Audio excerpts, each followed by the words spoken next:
because one buyer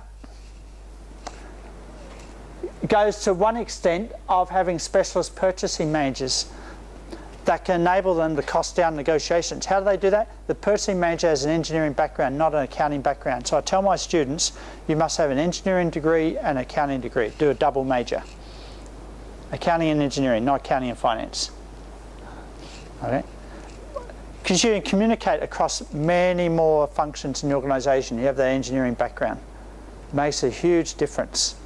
And for this company, yes, they had this purchasing manager that came into the interview because we were talking to the, I think we were talking to one of the C managers. I said, oh, how do you manage your negotiations? He said, just a minute. And he picked up the phone, asked the purchasing manager to come in. For the next 20 minutes, the purchasing manager on a whiteboard with a ruler pulled out this product here, which is a cover of a 250 gigabyte hard drive. How many of you have got a hard drive at home? Put your hand up. You have a portable hard drive that you bought from Shamshui Po, Wongam Din Lo, right? You buy the hard drive, right? Okay, so this is the case. You can imagine this. I know it's not your colour, but you can imagine this being a case, right? So he proceeded over 20 minutes to get the ruler and everything, and he marked it up onto, I haven't got a copy of it here, but he marked it up onto a whiteboard and he did reverse engineering. He worked out backwards activity-based costing to work out how much it costs for the supplier to purchase the tooling and the moulds to make this. So you understand that when you're in negotiation on a product like this, it's not the materials. Everyone knows the cost of materials. That's out of the negotiation. The area of information asymmetry in these negotiations is in the tooling. It's in the moulds. It's in those things there that suppliers might know more about than you as a buyer. But this buyer knew all about it because their purchasing manager could actually work out. I said, how can you do that? How do you know to do this? He said, oh, I worked for ASA for 15 years in the purchasing, in procurement. So they just, industry knowledge, engineering background, trumps accounting in this case, in actually giving this buyer the edge in purchasing negotiations. Okay? So if I talk to in a sourcing conference, and I've been to many of them now, and I hear the general speak of advice to budding buyers that want to go into China, all right, the big issue is the information about the tooling that you don't know, and that's the hardest part. Materials, easy. Tooling, difficult. And then there's other negotiations associated with who owns the tooling. How do you protect the tooling? How do you know the supplier, they do a 100,000 run for you? How do you know they're going to do 100,000 for one of their friends? Which often happens. Okay? Because you know the story of one of the suppliers that made the little axle that goes into the QQ car. You know the QQ?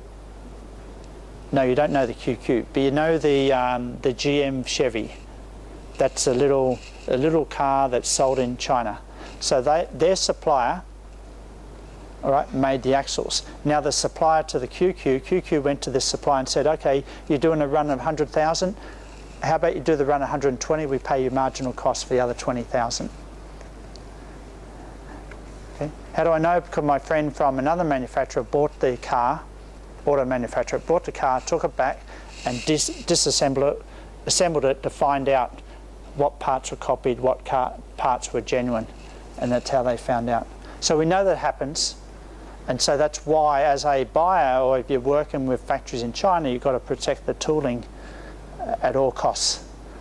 Okay, otherwise it can be used against you in terms of flooding the market with special designs that you thought you only had.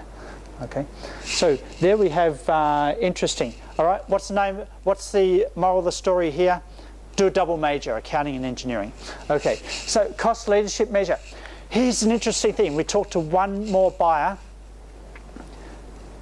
and I think this buyer is Lighton because they make the little camera module that goes in the HTC. You know the camera in HTC, it's made by Lighton. Okay, so big company around the world, they have a cost leadership measure for their suppliers. What is a cost leadership measure? That is, has anyone heard of what a cost leadership measure is? Okay, you know what cost is, right? Because you're accountants. You know what leadership is, okay? Because you have to face one every day in your work, whether you see it or not. And measure, you know what measurement is, right?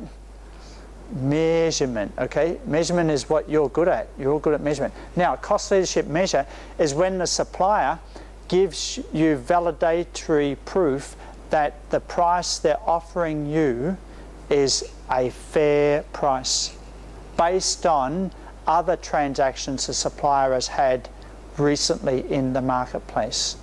And so this company gave a bonus to those suppliers in terms of more credit points on this cost leadership measure for those suppliers that did that.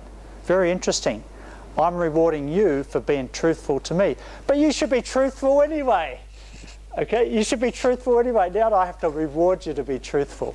Right? So this happens in the industry. This company has a balanced scorecard, and they have a cost leadership measure in part of the management of their suppliers.